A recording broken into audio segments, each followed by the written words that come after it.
I'm Blair. I'm Josh. And today we're going to be making a very easy vegetable ferment, and that is Sauerkraut. Sauerkraut is the most simple vegetable ferment that you can make. It involves, at its most basic, is two ingredients, and that is, of course, cabbage, and salt is the other ingredient. And salt's a very important ingredient because salt inhibits the growth of pathogenic bacteria like E. coli and salmonella, whereas it enables the multiplication and fermentation of the beneficial bacteria like lactobacillus and pediococcus and leuconostoc, all the good guys that we want inside our gut.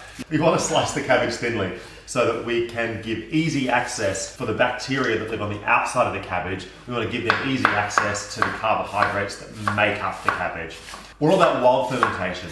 Wild fermentation is just that process where we allow the bacteria that already exist naturally on and in and around the cabbage.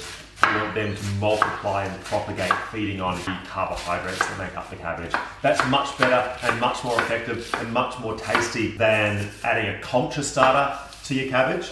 We don't really want to add a culture starter because most of the culture starters you might add to the cabbage, be it milk whey or a probiotic capsule or a special proprietary blend of probiotics, if you add them to the cabbage, the natural food for most of those bacteria is not cabbage, and so it's going to die off pretty quickly.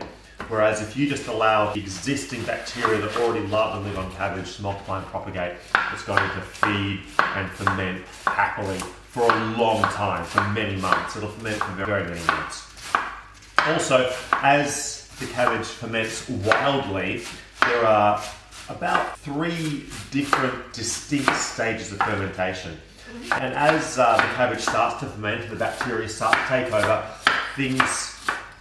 the bacteria produce lactic acid as a byproduct of fermentation, and that makes the whole mix a bit more acidic. And as it gets more acidic, a different group of bacteria take over and start to propagate and create even more acid as a byproduct. And then as it gets to a certain acidic point, a third group of bacteria take over and ferment even further and create the whole sauerkraut mix more acidic again. So you get 3 distinct groups of bacteria fermenting over a period of time, and we find that period of time is 3 weeks minimum. 3 weeks is where the bacteria really ramp up, and then it sort of continues ramping up for another 2 to 3 weeks. And then after that 5 to 6 week period, the bacteria sort of plateau in their fermentation. They still keep increasing slowly, but it's quite a slow process from that point on. So 3 to 6 weeks. best flavored and The highest number of probiotics and the best flavour as well. having said that, 3 to 6 weeks in more of a temperature controlled environment. It does depend on temperature is a Yeah, big factor that's when right. considering fermentation. The hotter it is, to a Yes. point, the faster it'll ferment. Yeah, because we are based in Brisbane, so we are sort of subtropical. That means that in summertime, we find that it's not as ideal to ferment sauerkraut in a home kitchen. Back at Gutsy, we actually do ferment all our sauerkraut in a temperature-controlled environment, so we are able to control the temperature, allow it to be able to slowly ferment over a period of 3 to 6 weeks. Whereas if you're at home, if you have got a house that's constantly air-conditioned at about 19 to 25 degrees Celsius, that's pretty ideal. It's a good Yeah. temperature to ferment sauerkraut in. A hot summer 30 plus degree days, it'll ferment pretty quickly and you get lots of bacteria, but the flavour's not quite so, it's a bit more rough, not quite so smooth and gentle. So you've sliced up about, how much cabbage have you sliced up there? I'm just gonna wait. Because the reason that's important is that we have a 2 litre jar that we're going to ferment in. And if you weigh the veggies you're going to put in there first and get it to a little less than 2 kilos, it's going to be pretty close to fit inside a 2 litre jar. The vessel you ferment in when you're fermenting veggies is quite important. We don't want to ferment in plastic. Plastic's not ideal because as the sauerkraut gets more acidic, the acid from the sauerkraut can leach flavour and chemicals from the plastic. You can use different things like a high quality stainless steel or a ceramic crock, but we find that for home fermentation, glass is the best. One, because it doesn't leach flavour or colour or chemicals into the veggies it's fermenting. And 2, you can see what's going on. You can see straight through and see how your fermentation is progressing. So I just need to add a little bit more. It's about 1.2. 1.2 kilo. So as Wayne keeps adding up, I'm going to add salt we talked about the importance of salt. A rule of thumb when adding salt to vegetable fermentation is 1 tablespoon per kilo. So we're going to end up with 2 kilos. There's the first tablespoon, there's the second tablespoon. Give or take, if you got a little bit more or a tiny bit less, it depends a lot on what you enjoy, because if you add more salt, it'll mean, yes, perhaps a few less strains of bacteria will ferment in that extra salty environment, but the cabbage will be extra crispy because, of course, the salt also maintains the structure of the cabbage so that it doesn't putrefy and it doesn't soften. If you add a little less salt, it obviously won't taste as salty, and you might get a few extra strains of bacteria propagating, but you also are at higher risk of putrefaction. So what I'm doing now is twisting and squeezing and trying to release the juices from the cabbage and mix in the salt thoroughly. And it's pretty important that you, as much as you possibly can, break down the structure, release the juices, and mix in the salt. What also helps is if you have a pounder, and there are different types of pounders. This pounder is not the best one because it has a curved bottom.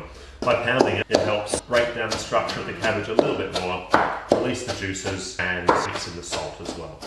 So I want to keep on pounding and mixing and squeezing until I can pick up a handful and squeeze it and see juice coming out. And it's not quite there yet, so I'm going to keep on mixing. You'll find that during some seasons, some cabbages would be a lot juicier compared to other seasons. So this season's cabbage might be, I think it's a pretty touch drier. So if you really can't be bothered with massaging it, just leave it for 30 minutes. The salt once you've mixed the salting, the salt will help draw out the juices. But there's also a benefit to breaking down the structure a little bit. This allows more thorough fermentation, so the bacteria on the outside can feed in the carbohydrates on the inside. And as you work it, you can feel it getting more juicy. It's a little bit closer. As I squeeze now, a little bit of juice comes out. And that's what we want. It wouldn't hurt to work it just a little bit more. You can see juice coming out. Juice. And you can feel underneath your fingers that it's more of a cooked texture. Not soft, but just, it doesn't look like freshly chopped cabbage anymore. So we've got our cabbage, our salted cabbage. At this point, we could easily load the cabbage into the jar and let it ferment and be good to go. But it's also at this point we can add other different things to make it a little bit more interesting. So I've grated carrots early on. Put in some carrots. I got some blood orange that's in season at the moment. I'm just going to zest it up, throw some zest in. It'll be very nice. Because wild cabbage is a very good vegetable to ferment because it's got a nice dense structure and maintains a good texture and good crunch all throughout fermentation. You can ferment any vegetable and any fruit, in fact, that you want. And we've fermented lots of different fruits and vegetables over the years. We regularly ferment beetroot and carrot and cauliflower. We've fermented broccoli, we've fermented tomatoes, we've fermented turnips, we've fermented potatoes. We've fermented, anything you can ferment. Some works out better, some doesn't work out so well, but they all produce bacteria, and through the process of the fermentation makes whatever veggies that you're fermenting, whatever fruits you're fermenting, it makes their nutrients, their vitamins and other nutrients more bioavailable, and also helps to break down the structure of the veggie a little bit so that it's easier for us to digest without picking up a lot of the toxins that every vegetable does contain. And it's interesting, you might have heard of the carnivore diet. One of the reasons for the promotion of the carnivore diet is because every single vegetable contains toxins which in high enough quantities can potentially cause damage to our body. The interesting thing is though that fermentation breaks down all those toxins, leaving you with a highly probiotic, very beneficial vegetable. So basically what we added as extras are grated carrot, ginger, and orange. Alright, I'm going to mix that in. Doesn't need too much mixing at this point. It's already nice and juicy. Just want to mix that salt in nice and thoroughly, and then we can pack it into our fermentation vessel. It's easy to ferment your sauerkraut for just a few days because mold generally doesn't grow in 3, 4, 5 days. The biggest problem that we've had people talk to us about in terms of their sauerkraut going bad is mold growth, and mold growth is a pretty big factor. Some people say though, oh look, you get mold growing on top, just scoop it and scoop the mold off and you'll be good to go. The problem with that is that mold spores are heavier than water, and so if mold is growing on top, even if you do scoop the mold from the top of the vegetable fermentation, the mold spores will sink down and permeate the whole mixture. It's not ideal.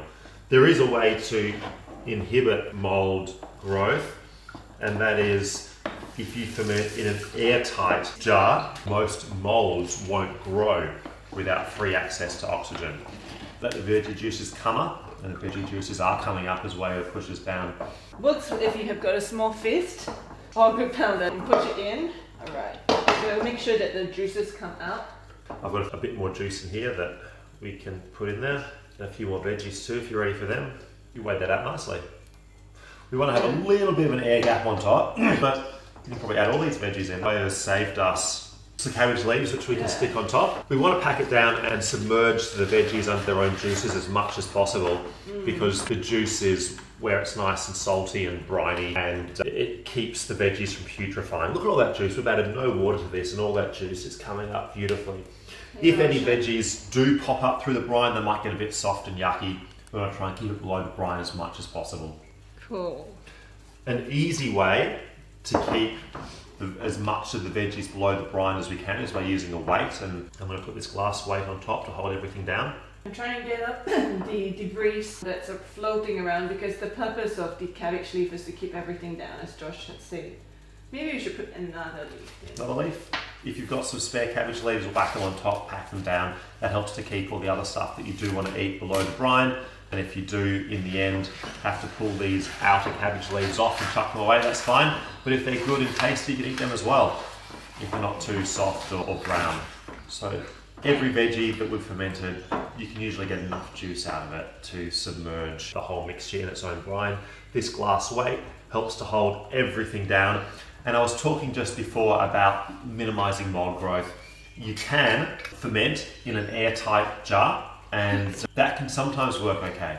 But sometimes the carbon dioxide that's generated as a byproduct of fermentation can build up so much pressure that either the jar cracks, or when you take the lid off, everything fizzes up everywhere. So we could put the lid on just like that. But on a commercial scale, we ferment with airlocks, which allow the carbon dioxide to escape out as it's fermenting without letting fresh air in. That really means mold can't generally grow in those environments. We've found the best way to do that at home is with these little one-piece silicone airlocks. You can get fancy 3, 4, 5-piece airlocks which don't allow oxygen in, but they're dirty and hard to clean and break. This thing's pretty simple. It's one piece, has a little nipple on the front, which as the pressure builds up, it allows the gas to escape without letting fresh air in. And that just screws into these nice wide mouth jars. And there you have it.